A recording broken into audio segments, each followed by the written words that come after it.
2008 సంవత్సరం నేను పాలక మండలి అధ్యక్షునిగా ఉన్నప్పుడు ఆనాడు మంగళంపల్లి బాలమురళీకృష్ణ గారిని ఆస్థాన విద్వాంసునిగా టీటీడీకి నియమించినప్పుడు ఆయన గౌరవ సూచికంగా తిరుమల ఆలయం ముంగిట ఆయన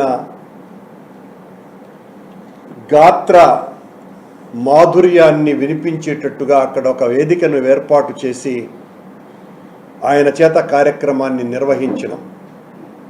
ఆ సమయంలో పుట్టినటువంటి ఆలోచన రాజశేఖర్ రెడ్డి గారు చాలా మంచి కార్యక్రమం, ఇది శాశ్వతంగా ఉండేటట్టుగా చెయ్యండి అని ఆయన చెప్పిన సూచనతో నాద నీరాజనం అనేటువంటి ఆ వేదిక మహామణిమంటపాన్ని కట్టాలనుకున్నటువంటి ప్రదేశంలో నాద నీరాజన ప్రాంగణం వెలసింది. రాజశేఖర రెడ్డి గారు పోయిన తర్వాత దాని ప్రారంభోత్సవం జరిగింది.